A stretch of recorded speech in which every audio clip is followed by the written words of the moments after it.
What is up, Raider Nation? Your old buddy, new buddy, whatever. I'm a buddy. Murf coming to you once again with the Raiders Fan Radio Rundown. That is the RFR Rundown because Raiders Fan Radio is too much of a mouthful. So instead, we just shortened it up to the RFRR, and that's where we take the Raiders stories, the recent stories of the week, and we bring them out to you. And I don't do this show alone. I do it with my best friend and yours, the man that adorns the western annex of the southern annex of the Murf Fan Cave desk. He is Swag Jeff. Well, yeah. Well, What's yeah. Swaggo? What's up, man? Well, you're a new buddy. You're an old buddy. You're not getting any younger, that's for sure. Hey. You know what I mean? But it's good to be here for a Raiders Fan Radio RFR Rundown because you know what? As the season gets closer and we got so much to talk about, we can't fit it all into the proper show. So we gotta space it out a little bit and just do a little quick hits. Got to do quick hits, man, because you're right. There's so much to get to. So if we were to do Raiders Fan Radio proper and include everything we wanted to talk about, it'd be a 3-hour show. So what we're going to do tonight here at the Raiders Fan Radio, or the RFR Rundown, is we are going to do the Hall of Fame. We're going to talk about why not all the amazing Hall of Fame. Because I had for Raiders Fan Radio, I had the respect segment built out to this big-ass long respect segment. Sure. And then I'm like, well, Jeff can't be here tonight. Yes. For when we do the show proper. Let's go ahead and record a Raiders Fan Radio Rundown and just do the Hall of Fame stuff. Absolutely. Why not? That way we kind of take it in and just like let it breathe and like talk about all this stuff. Yeah. It's long overdue for one guy. You know what I mean? Oh, so my gosh, you know, are kidding. we gotta let it breathe for a minute. You know, because some people are still coming down off that high. You know, we know some people that were there in Canton and all that. You know, of course, we got to see our boy Gorilla Rilla out there. I mean, there was tons of people. Joker Raider was there. Houston Raider Steve was there. Got on camera a couple times. Jimmy Zebach was out there. Jimmy Zebach was there, man. Captain Jack Rackham. Yep. The Yarg! Raider, yeah, Evers. But yeah, you know, we were all well represented there, and so you know, I mean. For a long time coming, Cliff Branch has been deserving of the Hall of Fame, finally gets in, and, you know, yeah, we just got to bathe in it for a minute. Just got to bathe in it, man. And you're right. And, you know, there's such a long, storied career for Cliff, and Yes. definitely deserving of the Hall of Fame. We've covered the stats numerous times, and if you paid attention to any of the stuff that went on this weekend, I mean, you clearly saw all the accolades and the reasons why he went in. But not only did Cliff Branch have a storied career, but really the Raiders have such a storied history with the Hall of Fame. So for our first audio bite tonight, let's check in with the Raiders kind of as they cover their Hall of Fame history. The enshrinement is a reflection of a life's work, a reflection of a love affair with the greatest game the world has ever known. But this honor is a testament to a great organization and to all the capable people who have poured their talent, enthusiasm, loyalty into the greatness of the Raiders and the Raiders' legend and mystique. It's my honor for enshrinement in the Hall of Fame to present to you the great Fred Blitnikoff, my friend Jim Otto Hall of Famer, the great Willie Brown, the indestructible Hall of Famer Ted Hendricks, ladies and gentlemen, the great number 78 Art Shell. All right, Raider Nation, I need to hear it. Raiders! Just give me chills, dude. I, for one, believe that being inducted into the Pro Football Hall of Fame is the most prestigious individual honor in all of sports. It started out with a dream, and part of that dream is coming to an end today. When you put the silver and black uniform on, you get such a surge of energy. Believe me, and I was fortunate enough to wear it. Without the Raiders, without that team spirit out there and the pride and poise, the winning attitude, I wouldn't be here today. This is a day that is truly beyond description. We walk through the Hall of Fame, and the history of professional football just seems to come alive.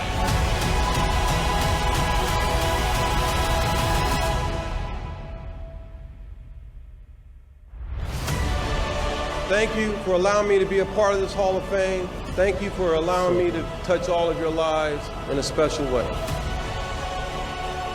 Through this bust, with these guys, in that hall, we will be forever. Our motto is a commitment to excellence. And I told Al that I should have been committed a long time ago. That was Hendricks.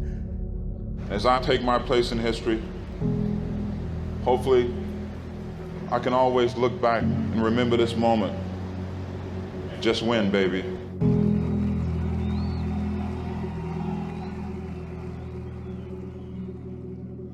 Dude, and that's so good, man, to hear. You know, you hear all, I mean, Yeah. Art Shell, Gene Upshaw, Ted Hendricks, I mean, Ronnie Lott, Tim Brown, like, Yeah. you hear them all, man. Isn't that so good? It's so good, man. I mean, it's just great to hear Al's voice and, you know, and talking about the mystique of the Raiders and what the organization meant to him. And then all the players doing the same thing, man. That's just, that's amazing to hear. You know, you hear Madden in there and stuff like that. I mean, it's, you know, Raider Nation is family and these teammates are family and stuff like that. But, you know, all these people going into the Hall of Fame, I mean, that's forever. You know, Forever, I mean, man. forever, man. There's like 300 of these dudes. I know. Like, you know what I mean? There's not very many of them that get inducted, and to have so many Raiders represented, man, is just absolutely incredible. And so, you know, one of the things that Al took so much pride in, right, was, I believe at the time, and I'm pretty sure it still stands, that he inducted more members of the Hall of Fame than anybody. Yes. Everybody that you just heard there, player-wise, pretty much got inducted by Al. And you know, and all the Raider greats did, as long as Al was alive. And then, so then we knew that Mark was going to be part of the induction process for Cliff. Now, Mark didn't give the speech, but he was there to induct Cliff Branch, who we all know is his best friend. Right. And so this is really cool. Check out this soundbite from Mark. I'm going to play this, and I want to get your immediate, without me setting it up at all. I'm just going to play it, and then I want to hear your feedback on it. I believe this is the third or fourth time we played. We're undefeated here, so let's see if we can keep it that way. Well, I even take the word finally out. It means so much to have Cliff Branch in the Hall of Fame.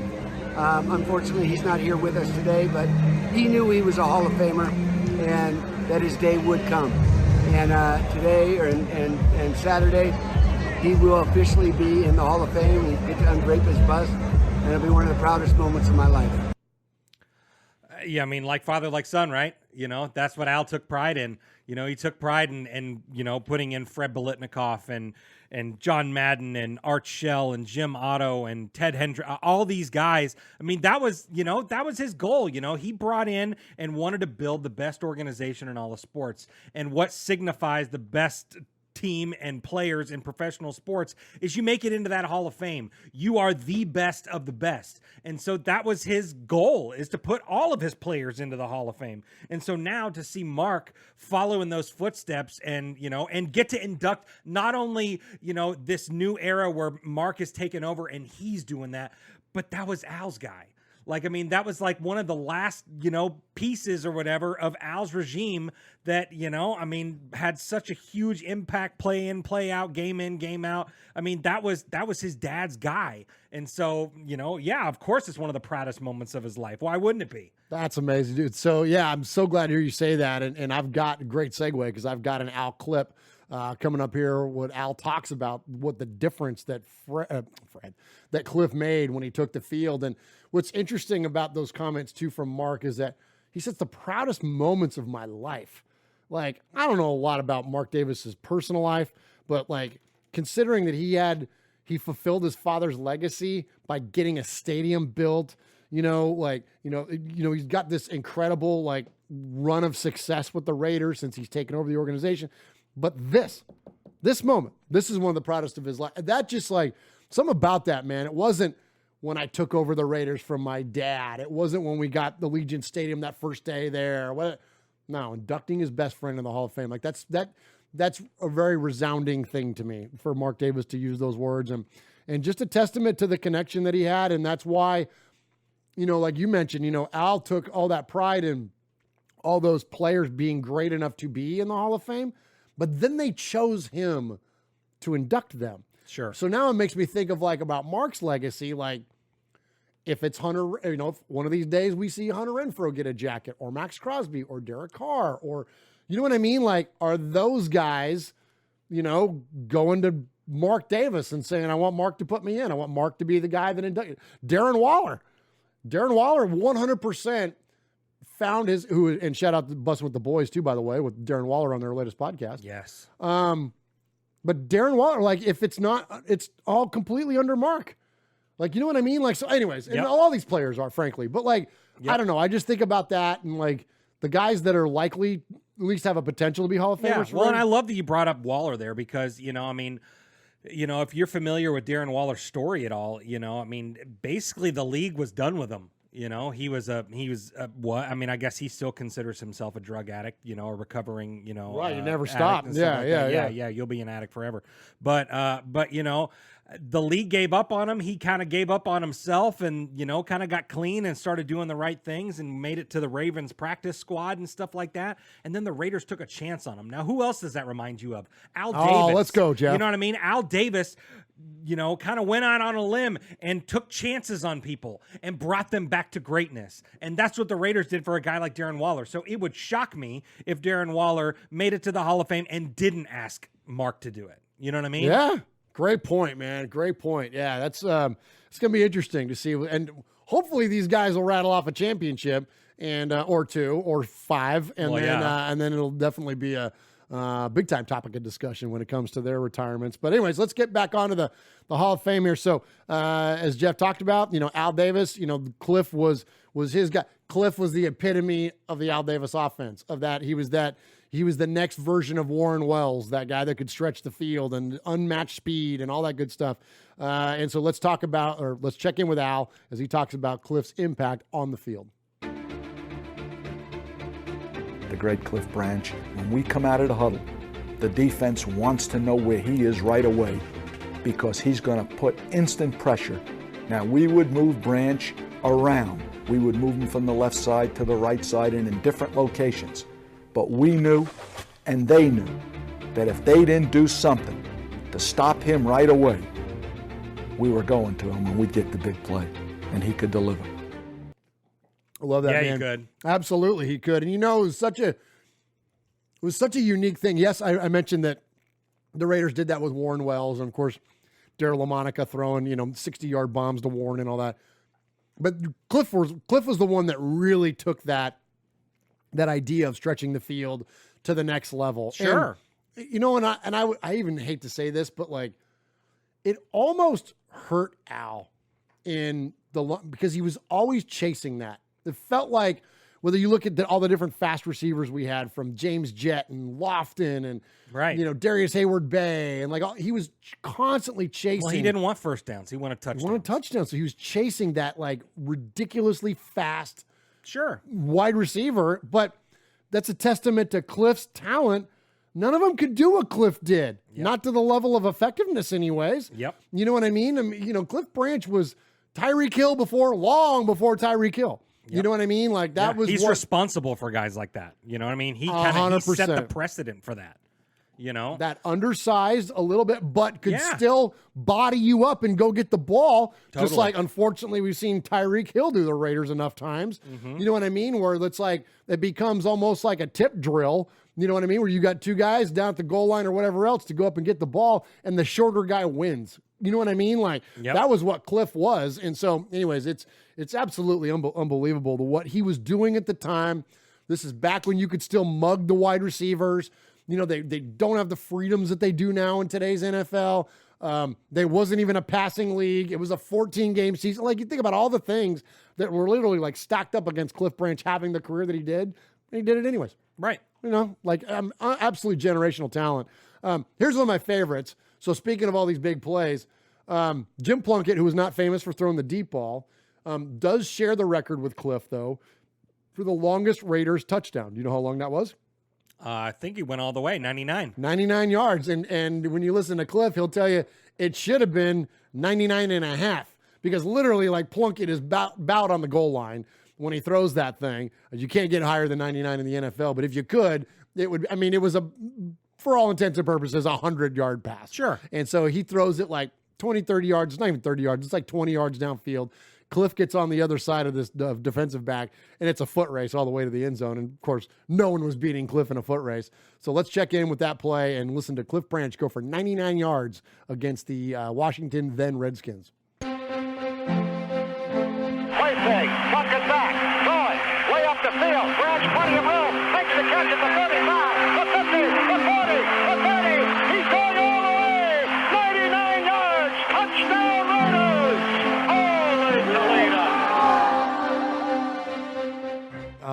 it's like when you're playing Madden. Yeah. And you got that like few steps on your on that defensive back and you just floated out there. That's what it was like. It was just kind of a floated pass down the sideline and Cliff catches it in stride. Boom, he's just freaking gone, man. Yeah, that's all you had to do with 21. That's all you had to do. You know what I mean? Get him open. Yep, that's it. Get him open, man. He'll do the rest. All right, so that's pretty cool there. All right, so we heard from Mark.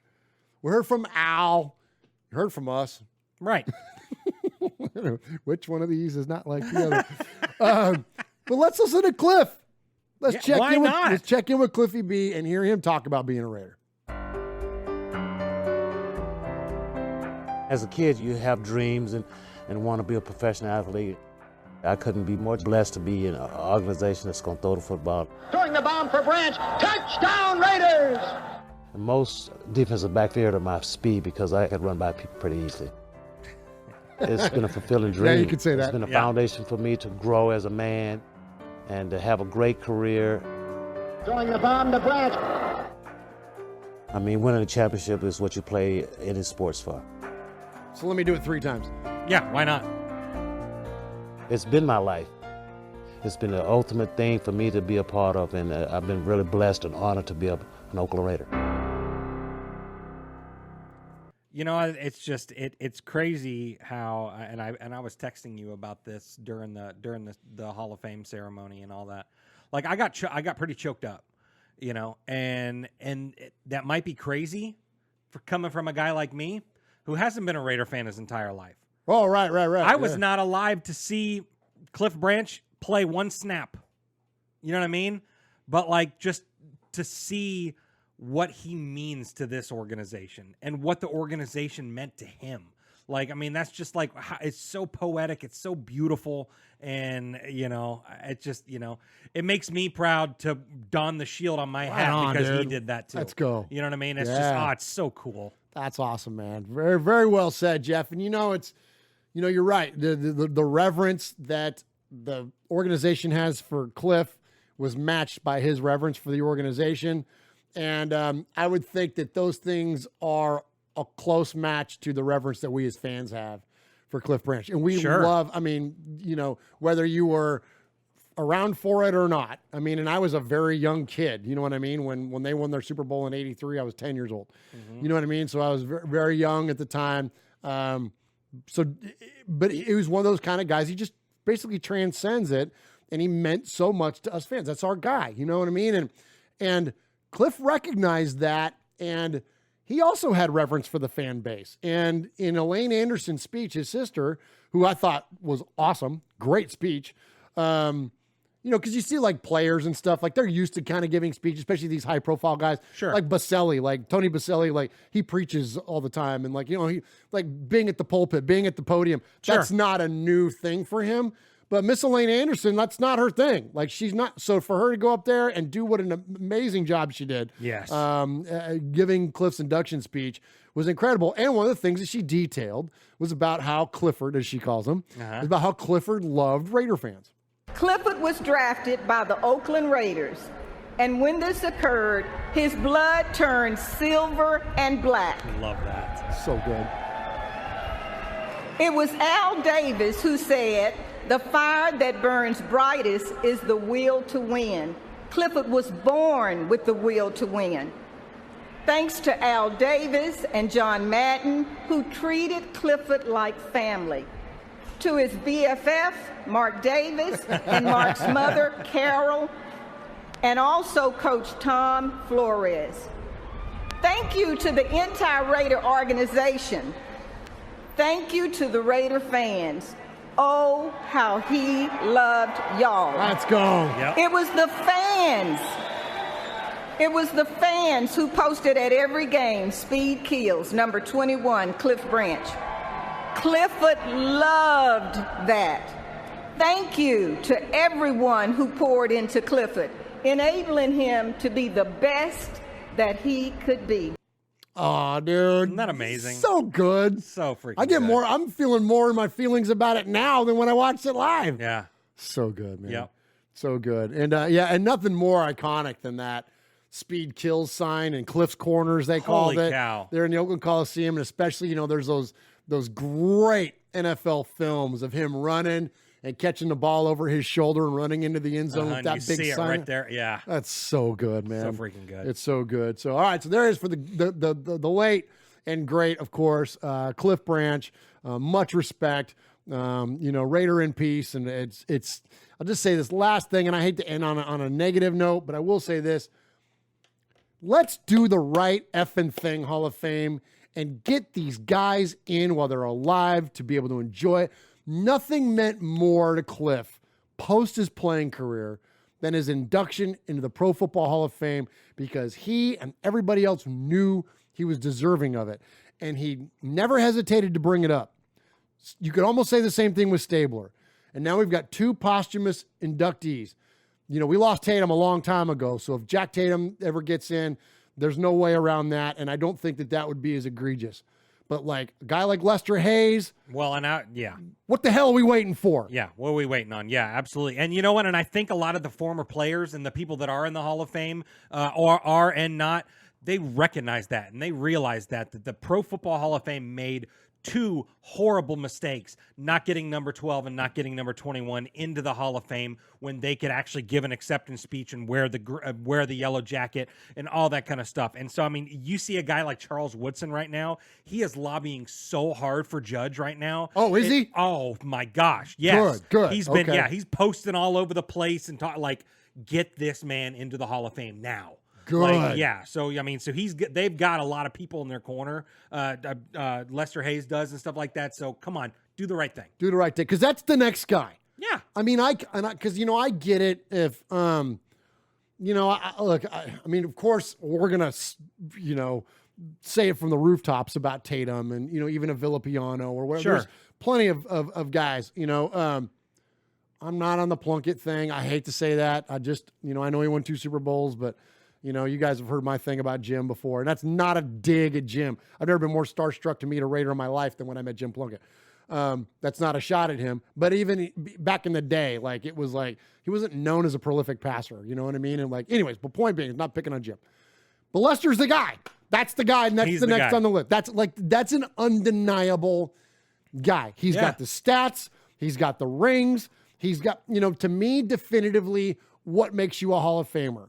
Were you the best at your position in the time in which you played? Yeah. Doesn't he still co-hold an NFL record for most interceptions? I believe so. 14, right? 14. I was just going to say, I don't think that one's ever been beat. So, and he's got 2 freaking championship rings and played in the greatest secondary or at least cornerback duo of all time with him and Haynes. Yeah. There's nothing around Lester that doesn't say Hall of Fame. So what's the freaking deal? What are we waiting for? Yep. And so, there was no better than him in the time in which he played. Yeah. You know what I mean? And that's where and that's where you could get in the conversations around other. Was Cliff Branch one of, if not the best in the time in which he played? Hell yes. That's why it was egregious when Drew Pearson and Harold Carmichael went in ahead of him. Well, look at even in our own team, man. Fred Biletnikoff went in 1988. Yeah, they were the 1-2 pair. They were the best wide receivers in the league for a long time. And so Fred Biletnikoff goes in 88, and 44 years later is when Cliff Branch comes in. Come on, Jeff. Come on, man. Yeah. What the hell are we waiting on? What are we doing? Right. So, come on, Pro Football Hall of Fame. Do the right damn thing. Do the right damn thing. What year did Haynes go in? Mike Haynes has been in the Hall of Fame for a long time. Yeah, a long time. I don't even know. We'll look it up here during the next break. But it's been a hot minute since Mike Haynes had been inducted to the Hall of Fame. So I'm with you. Let's and applaud the GOAT. Applaud Charles Woodson for doing that. And, yes, and you know what I mean? And bringing that up and pushing that narrative because, hey, GOAT, we need you. We need you absolutely. All right, let me go ahead and let's hit an audio break here. And then we're going to get into the next inductee, the next Raider inductee into this Hall of Fame. And that is Mike Haynes went in 1997. Dude. 1997. I don't do math, but I'm pretty sure that's 25 years ago. Yeah, it's a long time. 25 effing years ago. Yeah. Let's go, Hall of Fame.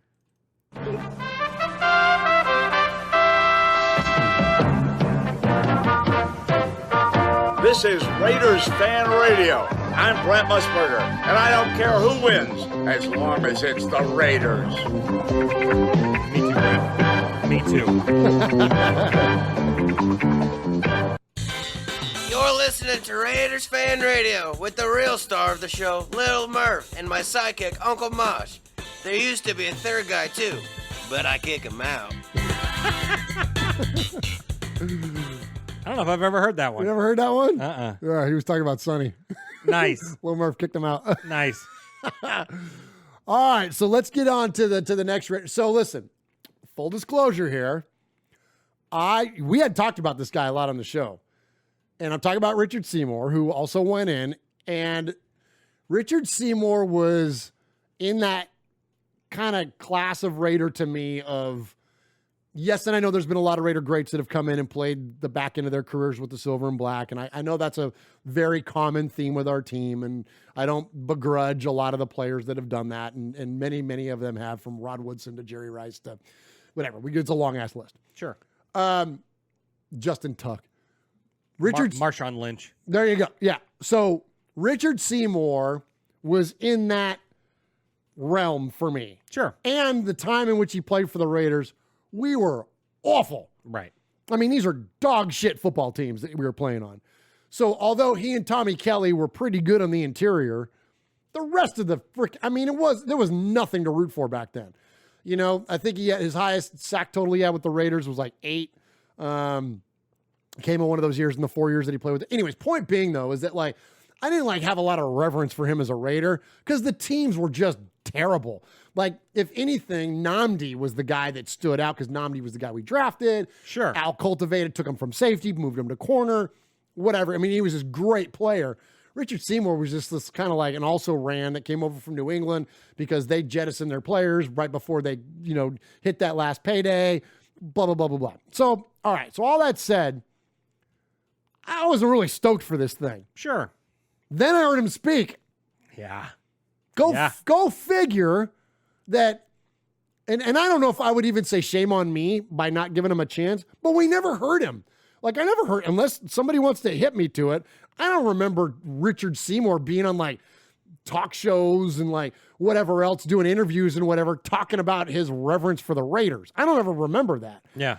So for him to have had this Hall of Fame worthy career in New England, which is clearly a reason that he's going in the Hall of Fame. Totally. But then to take time on and off the stage to talk about his reverence for the Raiders. Respect, dude. Much respect. So let's check in with Seymour as on stage. He talks about growing up a Raider fan. And it's these values that put me in position to serve as captain during my next act, playing for another legendary owner and franchise. I grew up a huge Raider fan, so spending my last 4 years in Oakland, I see you over there. Spending my last 4 years in Oakland learning under the late, great Al Davis was an unexpected gift. Mr. Davis was a coach, commissioner, and Super Bowl champion. But above all else, he was a great leader because he welcomed and listened to every voice. It didn't matter if you were man, woman, black, white, gay, or straight. He believed that football was a game of values.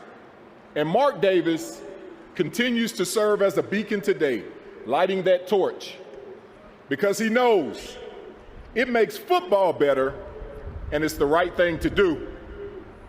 As the mantra goes, once a Raider. Let's go. Thank you. Oh, I love it. Let's go. I love it. Yes. Thank you. So hearing that live, you know what my response to that, Jeff, was? Okay. Shit, that's all you had to say.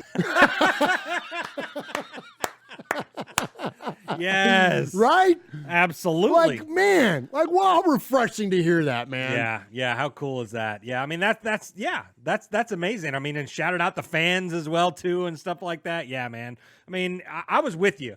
You know, I mean, also I freaking hate the Patriots. So, I mean, so a guy like that. But I mean, I didn't pay much attention to the Raiders back then and stuff like that. I didn't even know Richard Seymour played for the Raiders until not too long ago, honestly.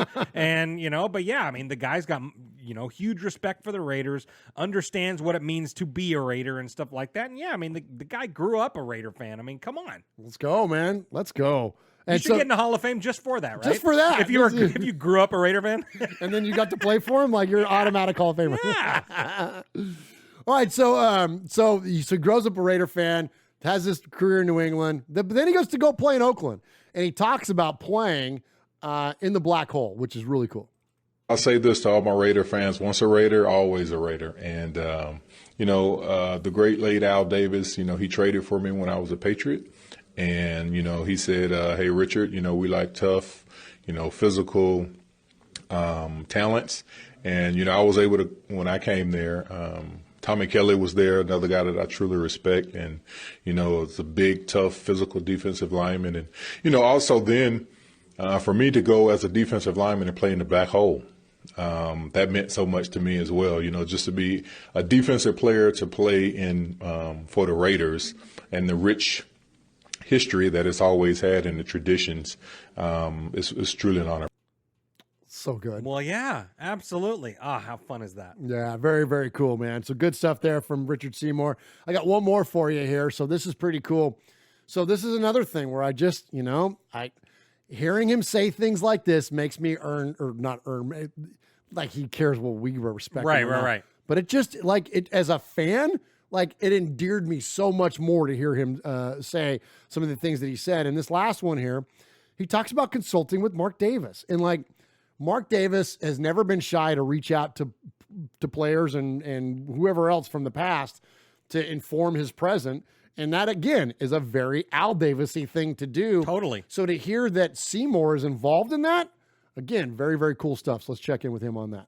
I often go back to the relationships that I've cultivated over the years. And, I still keep in touch with a lot of my teammates and a lot of coaches there. And, even me and Mark Davis, speak often just in, just the direction of the organization and that sort of thing. So, for me,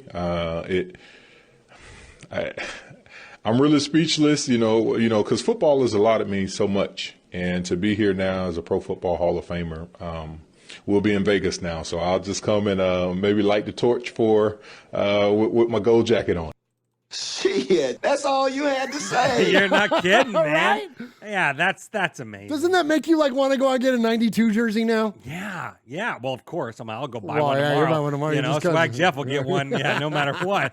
But yeah, dude, how cool is that? I mean, and I love that he's a part of that, and I hope he continues to be a part of that. They have all those alumni weeks and days and stuff like that where Fred and all those guys that go out there and stuff like that, and so I hope he's a part of that. I mean, especially hearing what the last 10 minutes of this show, I got much respect for that guy. Absolutely. And what's going to be interesting is that, and I don't know what the weeks are where they're going to do it, but a lot of times, when you have, and they've done it with all the Raiders that have been inducted in the Hall of Fame, and I'm assuming they're going to do it with Cliff, that they'll do at halftime of one of the home games, they'll do a little ceremony there at midfield. They did it with Madden, they did it with Stabler, they do it with everybody. And basically where they come out in their jackets and whatnot. And so it'll be interesting if Richard Seymour does that. And I would welcome it. And I would promise. Why not? I promise you that however many thousands of people are at Allegiant Stadium are going to applaud this man for everything that he had to say. And if you don't, then shame on you. Shame on you. Then you know what I mean? I know he was a Patriot. And I know we hate him. Yes, don't save me that. I get it. But for just those sound bites that we played tonight, if that doesn't win you Lyle over, Alzado was a Bronco. You know what I mean? Thank we you. love Lyle. You know what I mean? Holy cow. So Romanowski was a Bronco and a Niner. Right.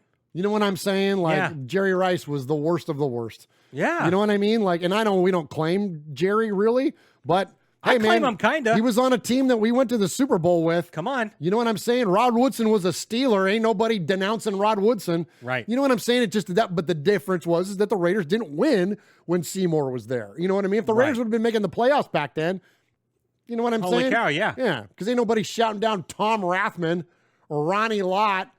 You know what I mean? Harvey Williams. I mean, this stuff, there's a long history of Raiders that were made their, mark on the league with teams that we don't like. So absolutely easy on Big Rich here. All right, I got one more for you, then we're going to get out of here for the night, Swag Jeff. Okay.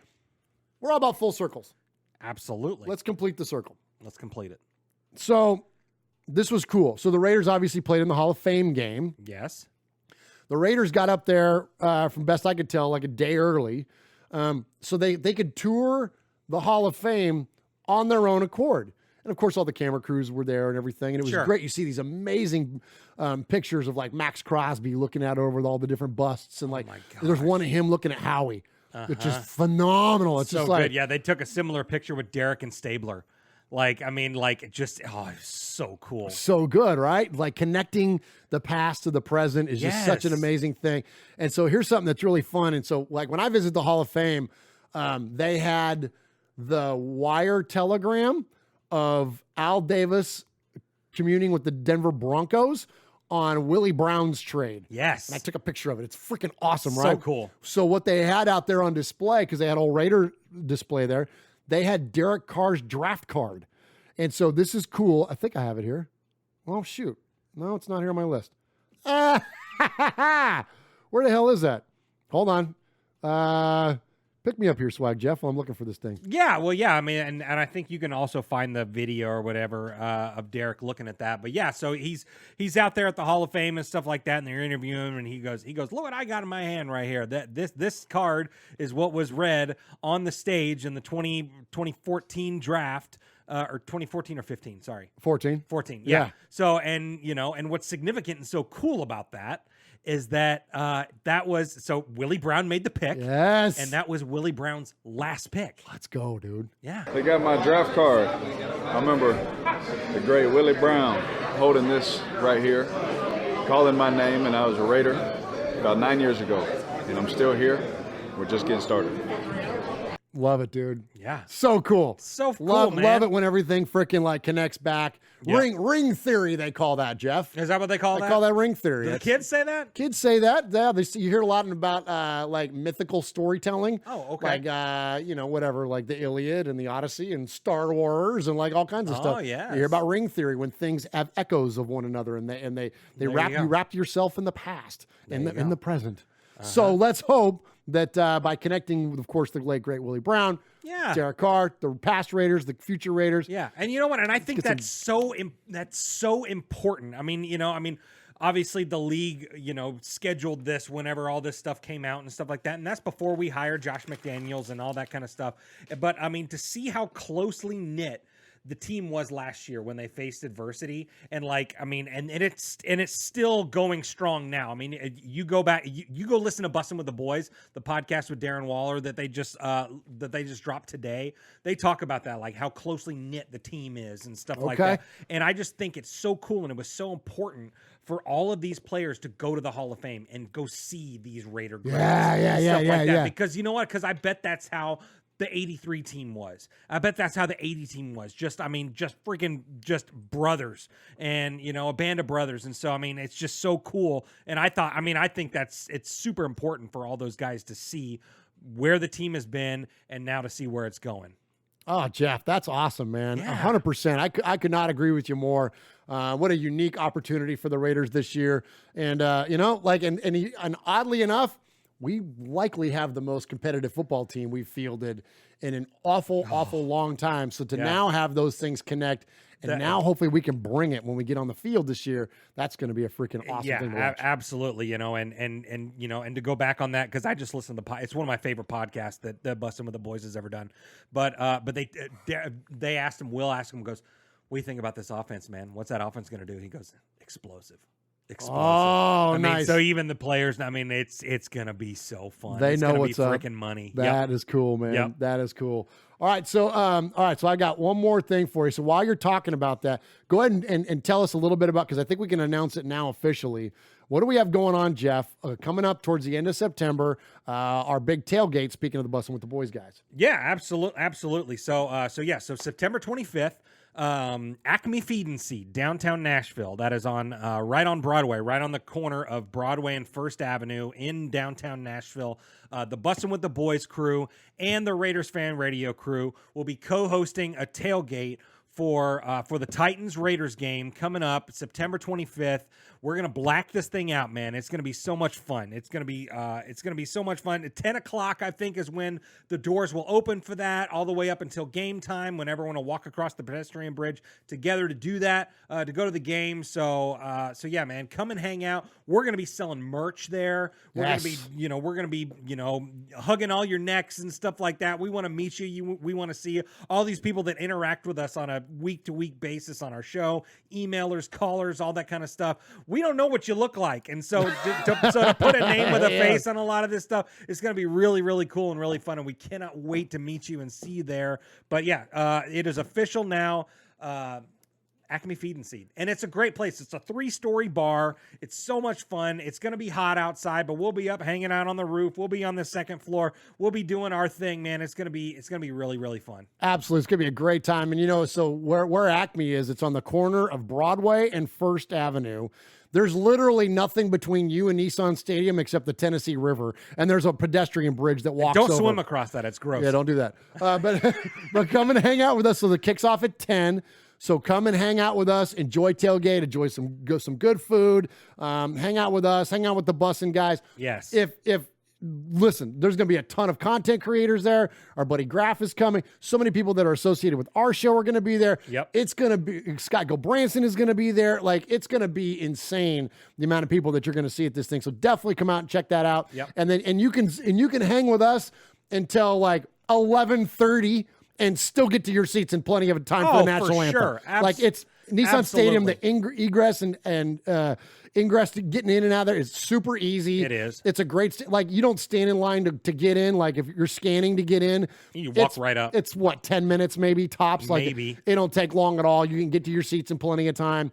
So definitely come and hang with us. At least spend a good hour or so with us. Yeah, well, up until game time. And we're gonna be selling a bunch of merch. If you like swag like me, we're gonna have our DADC shirts there, Yes. some Raiders Fan Radio shirts, some One Nation Foundation shirts probably, and also the Bussin' with the Boys guys. They've been known to sell some Raider swag and stuff too. Their boys shirts are they're so cool. They're so cool. The Raider ones are badass. Yeah, and they just dropped a new hat.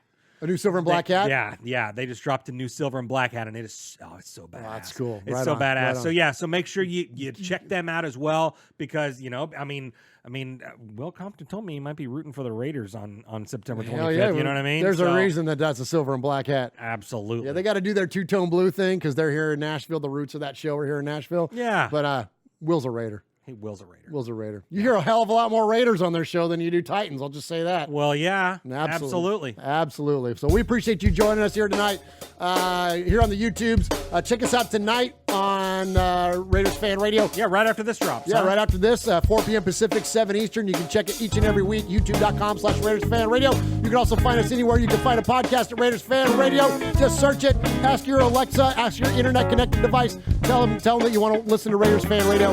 And that's it. We love you guys. Thank you so much for joining us. Hey, thanks a lot, man. Stay tuned.